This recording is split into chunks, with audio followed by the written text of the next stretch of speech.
Né? Graças e paz. Amém, queridos? Vamos ficar em pé, em nome de Jesus. Amém. Nós vamos ministrar hoje sobre há uma conspiração contra a tua alma. Há uma conspiração contra a tua alma. Não é?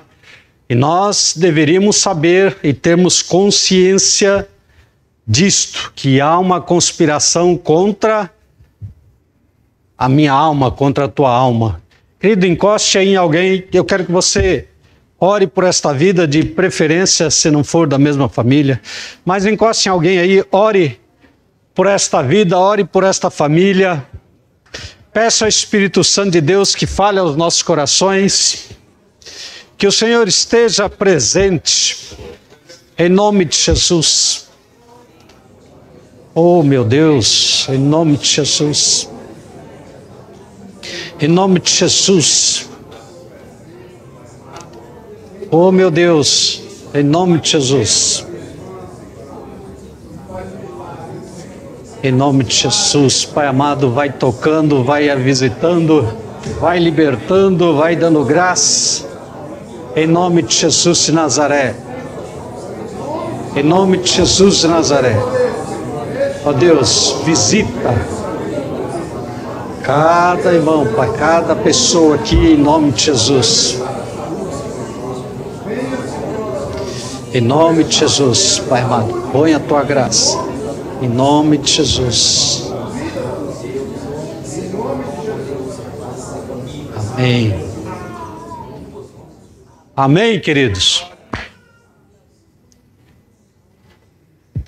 Mas Eduardo pode levantar um clamor ao Senhor pela palavra, pela igreja. Em nome de Jesus. Com o único objetivo, ó Deus, de sermos ouvidos pelo Senhor, de termos, ó Deus, da parte do Senhor, um direcionamento real e preciso, para não aquilo que a gente quer ouvir, mas verdadeiramente sobre o que nós precisamos despertar, de acordo com a tua palavra e da forma como o mundo espiritual atua em nós, Pai.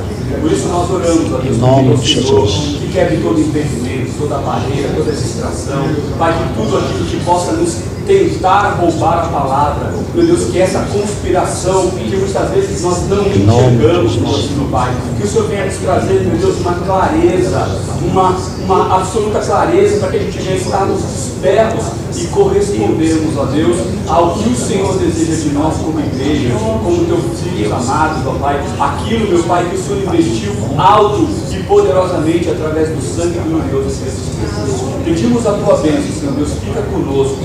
Espírito Santo de Deus, traz-nos esse entendimento e que a gente venha, meu Deus, através da ministração que o pastor Edson vai trazer, mas não ele, inspirado pelo teu Espírito Santo, que a tua palavra floresça, cresça e produza os frutos que tragam louvor à tua glória. Amém, Essa é a nossa Jesus. oração. Amém. Podemos dar uma glória a Deus? Glória a Deus! Dá uma glória a Deus bem forte, não é? Amém? Lá em 3 João capítulo, mas não é para os irmãos abrir não, 3 João capítulo 1, verso 2, João vai dizer assim: amados, desejo que tudo vá bem e que tenhais saúde, assim como bem vai a tua alma. Olha só, lá em 3 João capítulo 3, ou 1, 2 ou 3, 2, alguma coisa assim. 1, 2 então, 3 João 1, 2. Ele vai dizer assim, ó, desejo que vá tudo bem. Desejo, amados, que vá tudo bem em vós, contigo, com vocês, e que tenhais saúde, assim como bem vai a tua alma. O problema é, a alma vai bem? Né? E aí nós vamos ler Lucas como nosso textuário. Lucas 22,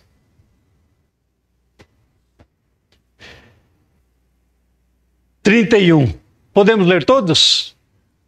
Simão, esse Satanás vocês, como se faz com o trigo. Vamos para o 32 também.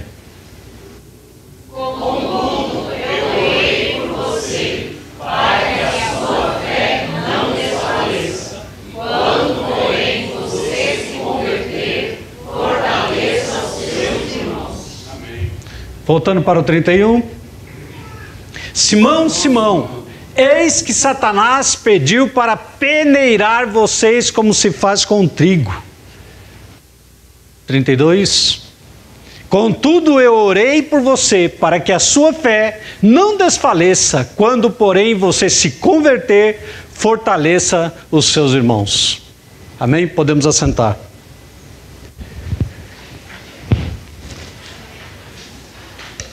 Irmãos,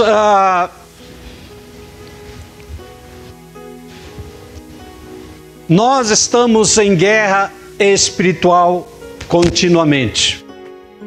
O mundo espiritual ele é mais real do que nós possamos imaginar. Então, quando eu digo que existe uma conspiração, não é, contra a tua alma, que há uma conspiração contra você, contra eu, contra todos nós, isto é uma verdade, é uma realidade. Nós não podemos fazer da igreja um parque de diversão. Nós, amados, estamos em guerra continuamente. Só que uma grande maioria não se apercebe disso. Uma grande maioria dos cristãos, e vamos falar de uma igreja, quantos de uma igreja de 100 membros, que é a nossa média aqui, estão realmente apercebidos que estamos constantemente numa guerra? Então, de 100 membros, eu vou chutar, amados, no máximo 20 e poucas pessoas que realmente entendem que a vida cristã é uma batalha espiritual. Então, queridos, estamos em guerra e o sentimento que tenho, como eu disse, na minha alma é que, e o que me incomoda é que muitos de nós não estamos devidamente apercebidos disto. Não é? A nossa atitude é meio displicente, não é? É meio displicente em relação à guerra que está ao nosso redor, que está em nosso meio. Estamos levando a vida como se ela não estivesse acontecendo, mas está acontecendo. As coisas estão acontecendo debaixo dos nossos olhos.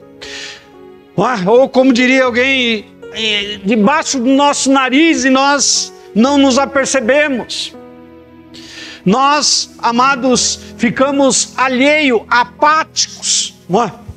Mas, pastor, como é que você sabe que nós estamos em guerra?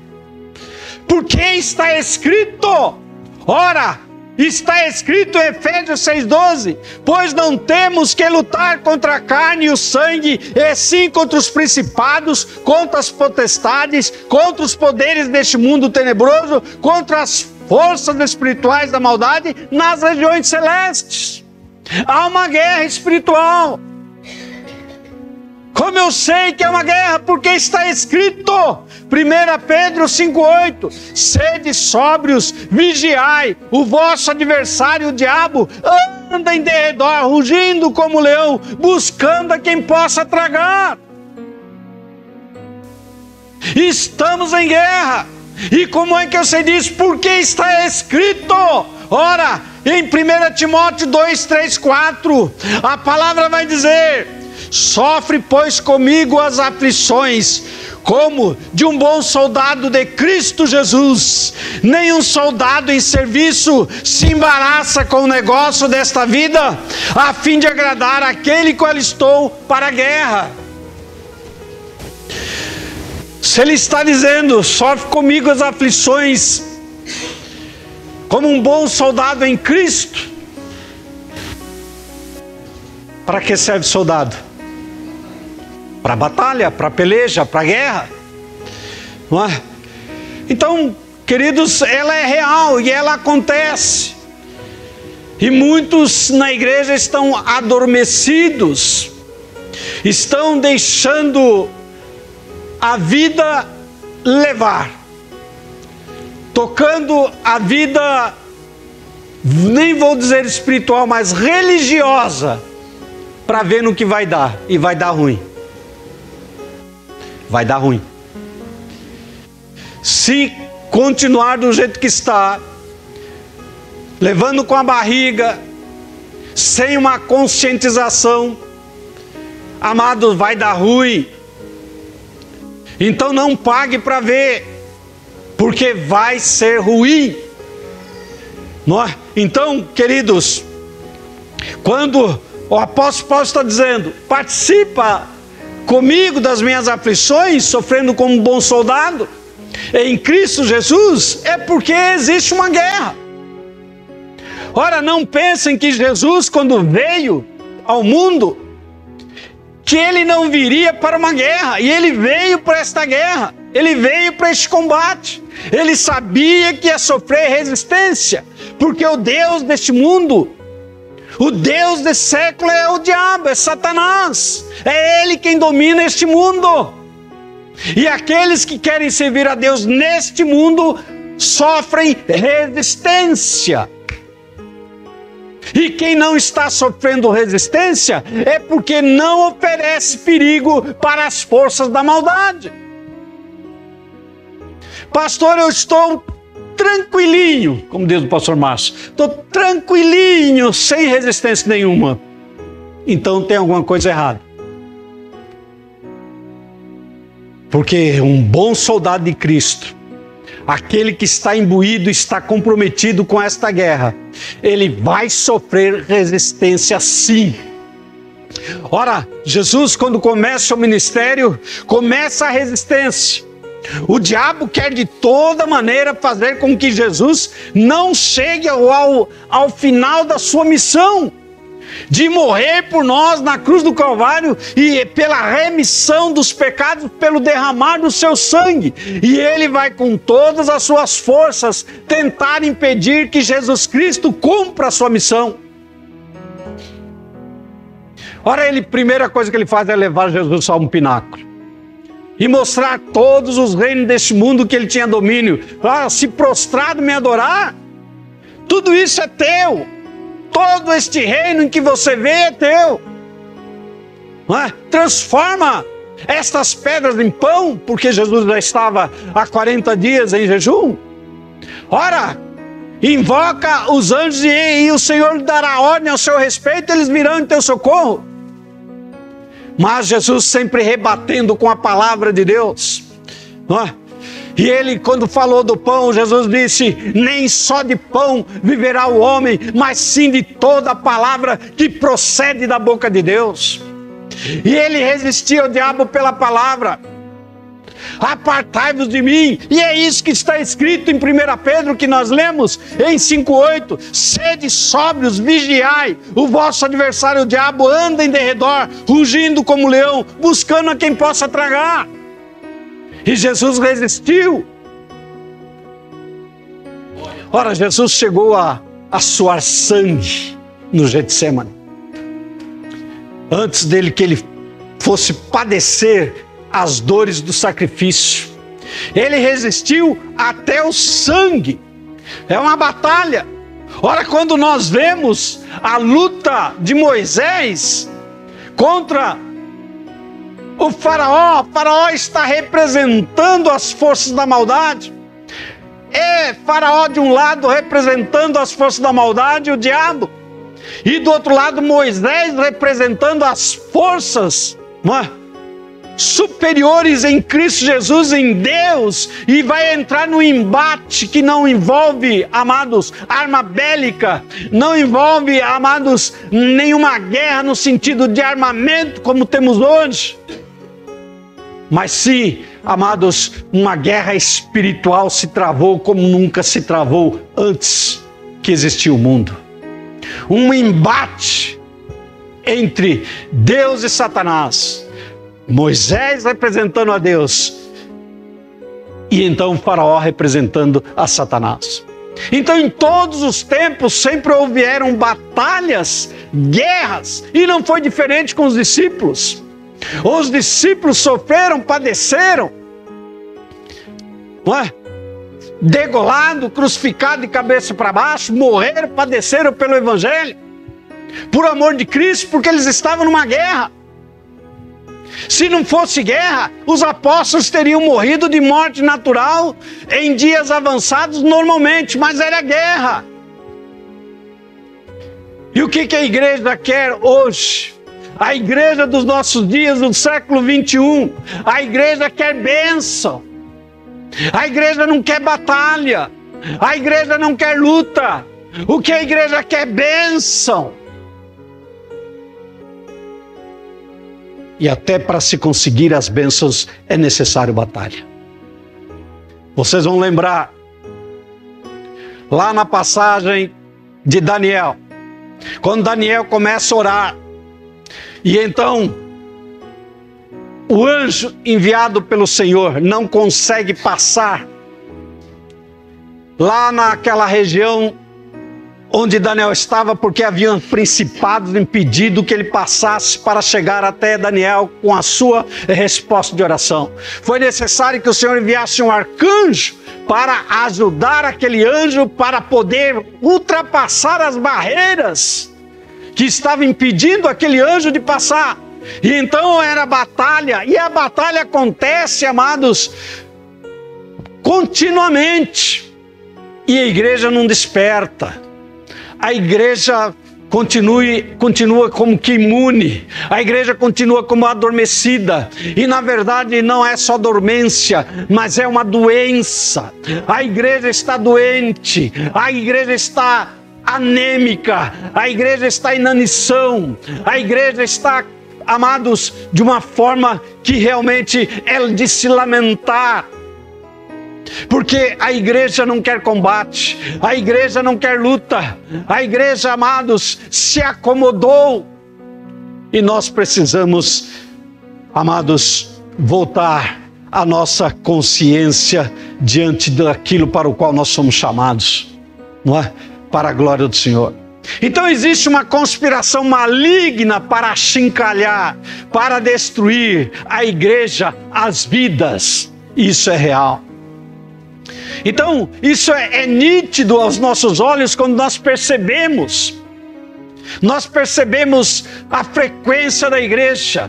Nós percebemos através do comprometimento da igreja, nas atividades da igreja, o comprometimento da igreja nas orações. Nós vimos e vemos, amados, a falta de comprometimento no evangelismo. A falta de amor para com as almas, porque se eu sou salvo, então está tudo bem.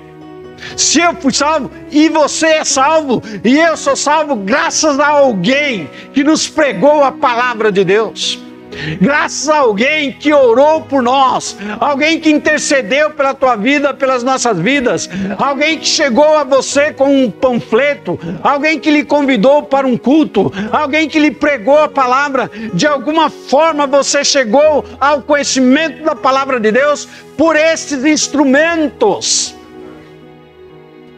E nós, então, amados, como que egoístas, se eu estou salvo, então lavo minhas mãos e salve-se quem puder. Mas não é assim.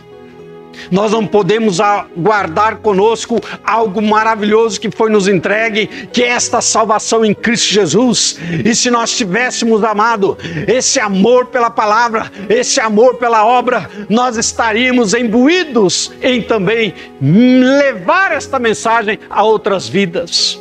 Mas nós não queremos. Nós não queremos entrar em combate, em luta. Não é? Então isso é muito claro. Não é? Então, amado, nós vemos situações dentro da igreja acontecendo de coisas terríveis, carnais, sentimentais, são problemas seríssimos na área da lascívia. Não é? O que é lascívia é despudor, é libidinosidade, é impureza, é sensualidade. É lares sendo destruídos por causa da prostituição, lares sendo destruídos por causa de adultério, igrejas sendo destruídas por causa de escândalos. Ora, queridos, isso é o que Satanás faz, porque a palavra é clara quando nos diz que ele veio para matar, roubar e destruir. E ele faz esse papel muito bem, e a igreja dorme. Não é? Então, é uma compulsão pelo erro, para o erro. Gente desanimada, deprimida, com sentimento de fracasso, sentimento de facção. Pessoas onde acabou-se a alegria do Espírito. Eu não oro mais. Eu me permiti ser acorrentado, aprisionado destas hostes da maldade. Porque o crente que está numa situação dessa, ele está algemado, ele está acorrentado, ele está preso sobre estas hostes da maldade. E está permitindo que este inimigo faça o que bem entende. Ora, isso é uma realidade, queridos. Há uma luta, uma guerra, e eu estou vendo isto diante dos meus olhos. E eu não posso, como pastor, queridos, fechar meus olhos para uma realidade realmente ruim para a igreja. Algo desanimador, algo triste. Então, eu não posso ver forças do mal, querido, essas potestades assombrosas, tenebrosas, se arregimentando, se organizando contra a igreja. E a nossa atitude qual é? De quem vai a um parque de diversão. De novo, a igreja não é um parque de diversão. A igreja não é uma concessionária de carro para você pedir um carro novo. A igreja não é uma imobiliária para você pedir uma casa nova.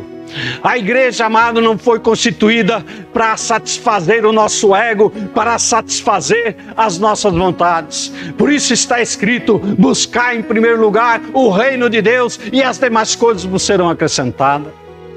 O verdadeiro servo de Deus está interessado no reino de Deus, e o próprio Senhor cuida de cada um daqueles que primeiramente coloca a sua obra em primeiro lugar. Ora, queridos, termina a Páscoa, nesse capítulo que nós lemos, ali está sendo comemorada a Páscoa. Quando vocês pegarem esse capítulo inteiro de Lucas 22, vocês vão ver que Jesus quer comemorar a Páscoa, e então ele pede para os discípulos procurar uma casa. Vocês vão encontrar uma pessoa assim, e dizer a essa pessoa onde poderemos nos reunir para comemorarmos a Páscoa. E tudo acontece conforme o Senhor Jesus ensina, não é? Então, eles estão reunidos, e termina a Páscoa, e o Senhor chama Pedro. Ora, Pedro. E ele diz, e ele não chama Pedro pelo nome de Pedro. Ele diz: Simão, Simão, o diabo está reclamando, está pedindo, está buscando peneirar você como trigo e os discípulos. Como quem diz: Simão, desperta. Simão, acorda. Porque o Satanás está ao seu derredor buscando quem possa tragar. E ele está alertando ao Simão.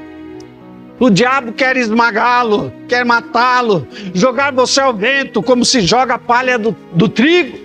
Ora, então, queridos,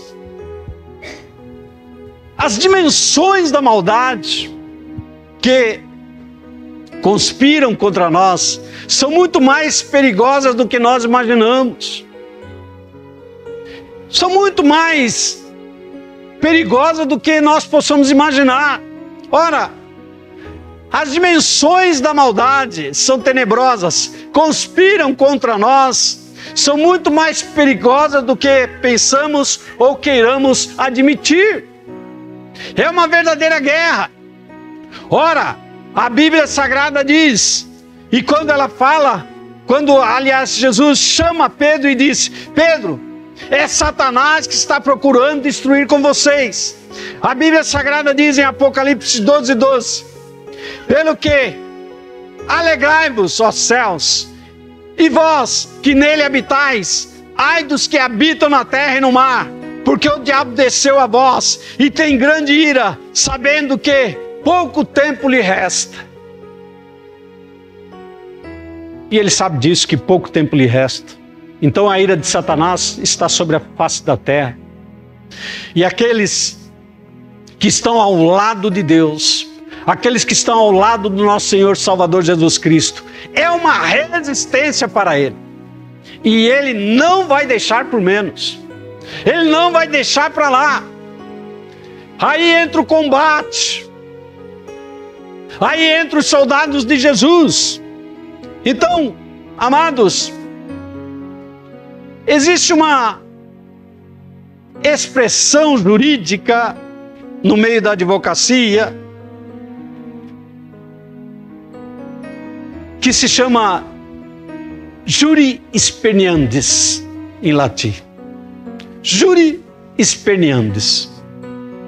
Então, quando um advogado está em litígio com outro advogado, e o advogado que está perdendo começa a usar métodos ilegítimos, o outro advogado que está ganhando legalmente, ele vai dizer para o seu outro advogado, o adversário, e ele vai dizer: jus speriandis. É justo que você esperneie mesmo. É justo que você esperneie. Então é exatamente nessa situação que Satanás está, esperneando. É justo que ele esperneie, porque ele sabe qual é o fim dele. Ele sabe da sua derrota. E ele vai arregimentar. Quanto mais vidas ele puder levar para o inferno, ele vai levar. Então, queridos, não pague para ver, porque vai dar ruim, vai dar ruim. Então, a nossa luta é tremenda. Existem forças da maldade. E o próprio Satanás estava requerendo a alma dos discípulos. O Senhor Jesus está dizendo a eles. Ora, querendo destruir com eles. Então, eu quero de novo dizer a você que há uma conspiração contra a tua alma. Vocês entenderam isso? Que é uma conspiração invisível. Existe uma conspiração que você não está percebendo, que você não está percebendo. Ela não é material, não é? Mas é uma conspiração para destruir com você, com a tua casa, com a tua família, com a tua igreja, com a tua fé. É uma batalha diária. Então o diabo estava conspirando contra os discípulos. E um deles sucumbiu. Um deles sucumbiu. Quando lemos esse capítulo mais para frente, Satanás toma então a Judas Iscariotes, consegue tomar a vida de Judas Iscariotes, e a palavra vai dizer que ele então, lá em Atos 1,18, ora, este adquiriu um campo com a recompensa da iniquidade, e precipitando-se, rompeu-se pelo meio, e todas as suas entranhas se derramaram. Morre numa situação dramática, porque dos 12 ele conseguiu tomar um, de 12 um. E de 100, dentro da segunda igreja batista da Dutra, quantos ele vai arrebatar?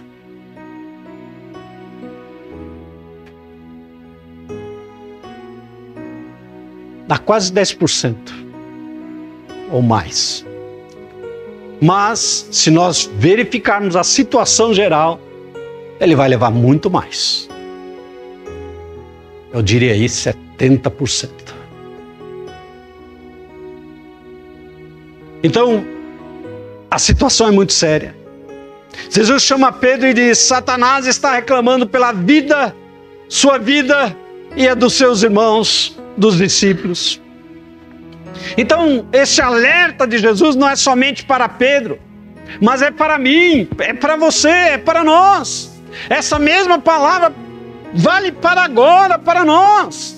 É como se Jesus estivesse falando aqui para vocês: olha, Satanás está requerendo a alma de vocês. Então, eu quero dizer para vocês, igreja do Senhor, há uma luta tremenda nas dimensões espirituais. E o diabo está requerendo a tua vida. Ele vai, como eu disse, jus esperneante, vai espernear pela tua vida. Ele vai fazer o que for necessário para te tragar, para te levar. Então, queridos, há uma luta tremenda, mas as dimensões espirituais, nas dimensões espirituais para destruir conosco. Não é de graça, não é por acaso. Há esta luta sim espiritual e ela é mais terrível do que nós possamos imaginar. Então, quando a Bíblia Sagrada fala do diabo, nunca fala, amados, com meias palavras. Sempre fala com dramaticidade. Ora, Apocalipse 12:9. E foi precipitado o grande dragão, a antiga serpente que se chama Diabo e Satanás, que engana a todo mundo. Ele foi precipitado na terra e os seus anjos foram lançados com ele. Então há um turbilhão de demônios juntamente com Satanás a serviço dele para destruir conosco, daqueles que foram salvos e remidos pelo sangue de Jesus. Mas quem chega até o fim? Contra estas hostes da maldade, trabalhando contra. Quem é que chega até o fim? Quem chega até o fim? Eu esperasse que todo mundo falasse: eu chego até o fim. Mas eu não ouvi isso, então a coisa está tão feia assim, irmãos.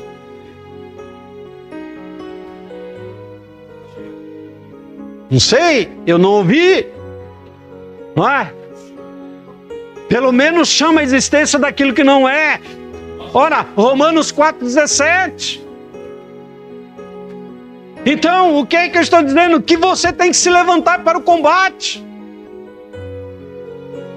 Ora, então, queridos, 2 Coríntios 11:3 ainda diz: mas temo que assim como a serpente enganou a Eva com a sua astúcia, assim também sejam de alguma sorte corrompidos os vossos entendimentos e se apartem da simplicidade que há em Cristo.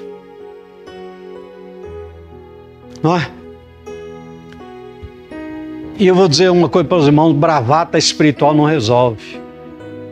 O que resolve é a atitude. O que resolve, amados, é o front. É nós sairmos do comodismo. É nós sairmos da dormência. É nós sairmos do campo da religião e entrarmos no campo espiritual da realidade, da verdade espiritual, que é a palavra de Deus. E estão brincando com a palavra de Deus. Estão achincalhando com a palavra de Deus. Ora, então, bravata espiritual não vai resolver. E foi o que Pedro fez. Ora, quando nós lemos mais para frente, quando o Senhor Jesus fala para Pedro: o diabo está reclamando pela sua alma. Então, mais para frente, ele vai dizer: não, Senhor, não, eu estou pronto para ir contigo para onde for. Eu vou contigo, eu sou contigo, Senhor. Olha, não tem para ninguém. Não tem para ninguém. Eu vou contigo onde quer que for. Eu sou o Pedro, o Pedrão.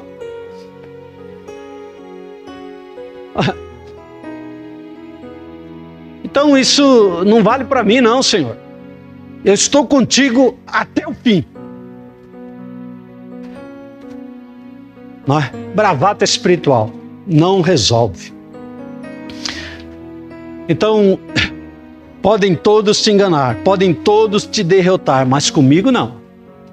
Eu não vou ser derrotado, eu não vou ser enganado. Mas bravata espiritual não é suficiente para vencer esse terrível mal para a nossa destruição. Então nós precisamos mais do que palavras de ordem, nós precisamos mais do que arrogância, nós precisamos mais do que simplesmente dizer, eu estou imune, porque não estamos. Não estamos. É mais sério, amado, do que nós podemos imaginar, não é? Então, queridos, quando no verso 31, o que chama a atenção é que Jesus chama Pedro, não de Pedro, é de Simão. Nunca perceberam isto na palavra? O Senhor não fala Pedro, Ele fala Simão. Simão, Simão, eis que Satanás vos reclamou para vos peneirar como trigo. Por que será? Depois ele usa de novo o termo Pedro, porque o Senhor quis acabar com a bravata espiritual dele. Por que Simão? Porque era o nome de Pedro antes de conhecer o Senhor Jesus. Ele era Simão Barjonas, era o nome dele. E depois então o Senhor deu o nome a ele de Pedro, que significa rocha. E o Pedro estava baseado naquilo que o Senhor havia dado a ele, nominado a ele de rocha. Jesus, eu sou rocha, aqui não tem para ninguém. E Jesus está dizendo para ele, Simão, eu quero falar agora com Simão. Eu quero falar, não é com o Pedro arrogante, eu quero falar com o Simão.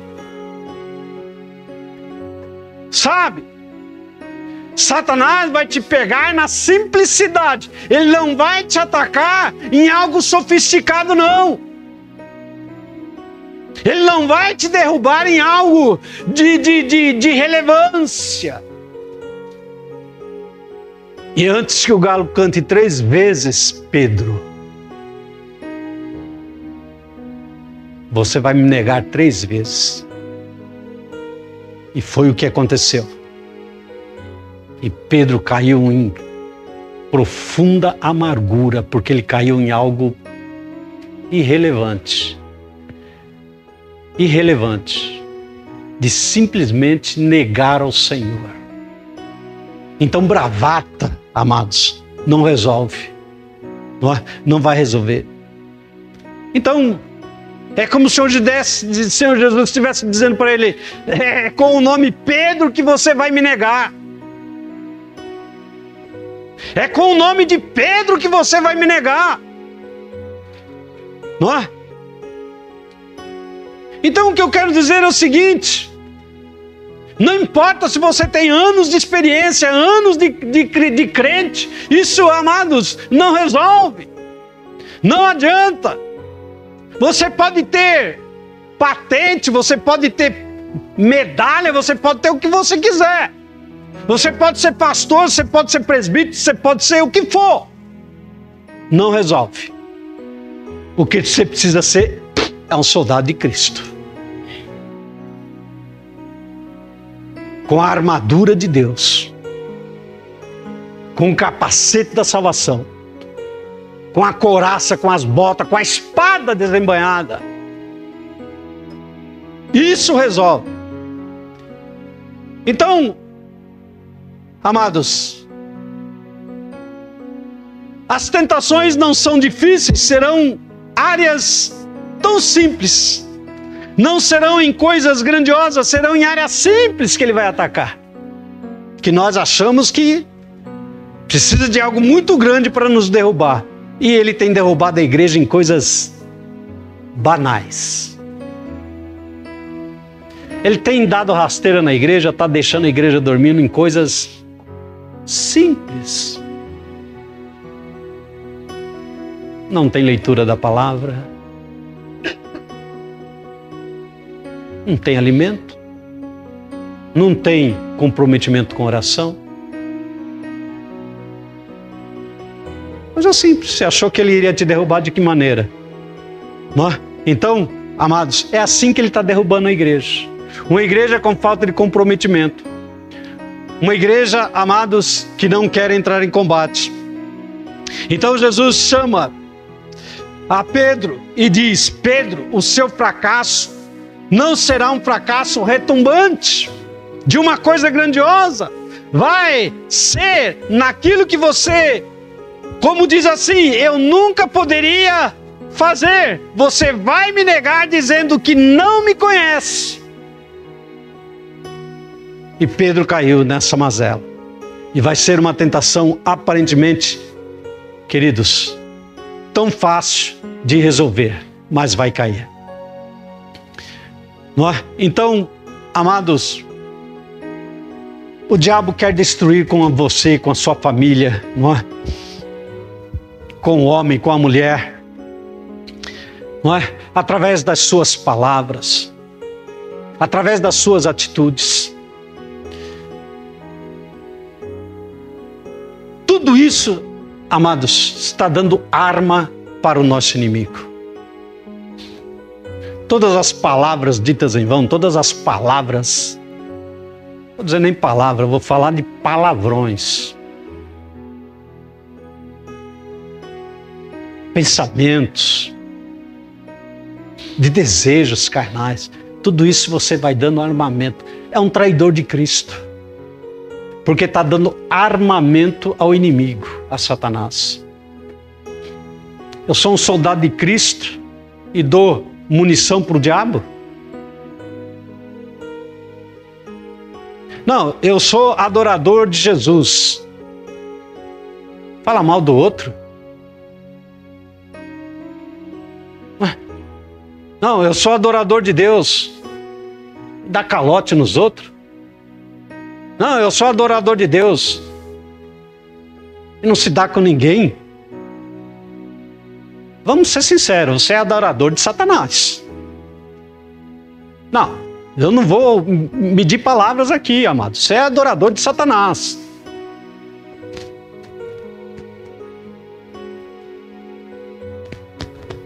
Quando eu estou fazendo coisas erradas, eu estou adorando a Deus ou estou adorando a Satanás?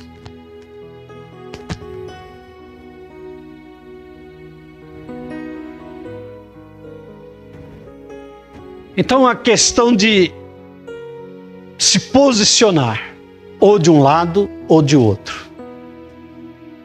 Não seja morno, ou seja, quente ou frio. Porque os mornos eu vomitá-los-ei da minha boca. Então, Satanás não pretende acabar com você através de coisas sofisticadas, não. Sabe, são aquelas brechas, pequenas brechas. Sabe aquela rachadura na parede que um dia você mediu, estava de um jeito. Vai passando o tempo, ela vai aumentando. Se você não tomar uma atitude, aquela parede vai cair. Ela vai cair. Vai começar a penetrar a água ali, vai começar a corroer os ferros da coluna. Vai daqui a pouco, quando você menos espera, tá no chão. E Satanás, muitas vezes, não tem pressa de destruir com você. Ele gosta de fazer sofrer, ele gosta de fazer Então, queridos, ele faz nos cair em situações ridículas. E a situação mais ridícula que podia ser para Pedro era ele dizer, eu não o conheço. Pedro estava num estado, amado, desesperador e dizendo, como pude cair nisto? Como pude cair nisto? Às vezes a gente ouve um relato, né, de um homem, ou hoje também não é só o homem, a mulher. Puxa, eu destruí a minha casa por causa de uma mulher que nem tem muito a ver comigo. Destruí o meu lar por causa de um homem que nem muitas vezes tem comigo. Quantos lares não estão sendo destruídos? Quantos pastores não jogaram a sua fé ralo abaixo por causa que caiu nessa mazela de Satanás? Então, amado, às vezes nós ouvimos esse tipo de coisa. Receio que, assim como a serpente enganou a Eva com a sua astúcia, então vai também enganar a muitos. Ora, 2 Coríntios 10:4 vai dizer: as armas da nossa milícia não são carnais, elas são poderosas em Deus para a destruição das fortalezas, anulando nós o sofisma. O que é sofisma?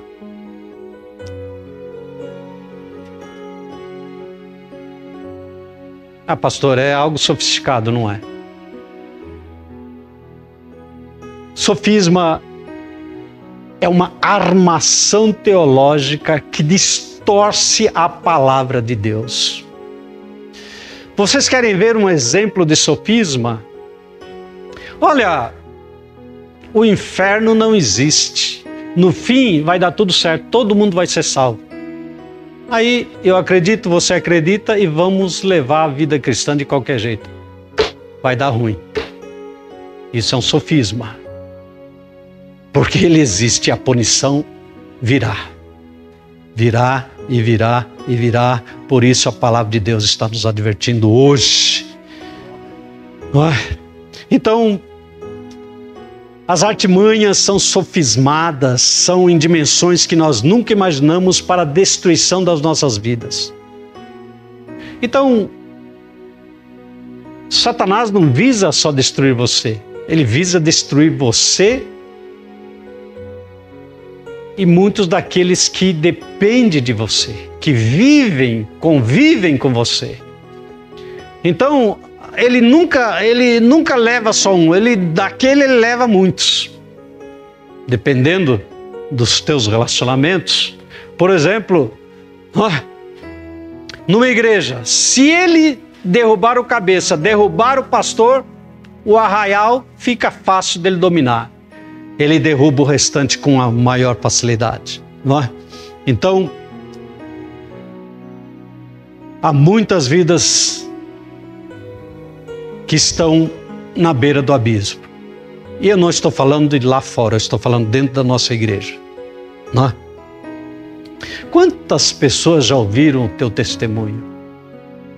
Quantas pessoas já ouviram o teu louvor, o teu adorar, as tuas adorações, as tuas orações? Quantas pessoas já ouviram? Não é? Então, quando o diabo alcança êxito sobre o líder, o cabeça, então o restante do arraial é presa fácil. Não é? Então existe sim uma conspiração contra as nossas vidas. Não é? Eu orava, eu testemunhava, eu fazia, o que importa é hoje, queridos. Não é? Então, por que estou pregando isto hoje? Para que nós tenhamos atitude, para que nós possamos reagir e não nos acomodarmos nessa situação.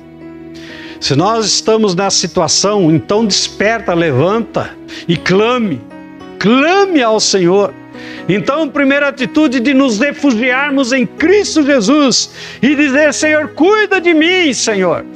Senhor, coloca em volta de mim uma seca como o Senhor colocou na vida de Jó. E guarda minha vida com teu sangue, Jesus. Proteja minha vida, a vida da minha família, a vida da minha casa. Senhor, eu venho clamar a Ti. Então, amados, essa é a atitude. Ora, porque Jesus disse para Pedro: Pedro, eu roguei por Ti, e eu também quero, Senhor, que o Senhor possa rogar por mim, porque o Senhor está à direita do Pai, intercedendo por todos aqueles que estão buscando a sua face. Então clame a Jesus: Jesus, intercede por mim, como intercedesse por Pedro, e Pedro não se perdeu.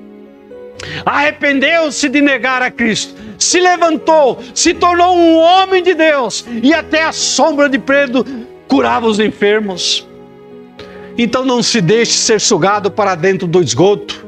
Brigue, lute, levante e combate, enfileire-se aos exércitos de Deus, ao chamado de Deus, amados, e não permita que Ele te leve ao esgoto, mas reage, levanta e anda, levanta e clama, porque do jeito que está, ou mais cedo ou mais tarde, você vai sucumbir. Porque do jeito que está, amados, é derrota na certa. É cair na certa. Então, eu venho, em nome de Jesus, como pastor dessa igreja, te pedir: levanta, reage, porque você está brincando com fogo. E não é o fogo do Espírito, não. E não é o fogo do Espírito, não. Amém, queridos? Fiquemos em pé, animados e não tristes nem chateados. Mas alegrai-vos no Senhor. Como disse o salmista: alegrei-me quando me disseram: vamos à casa do Senhor.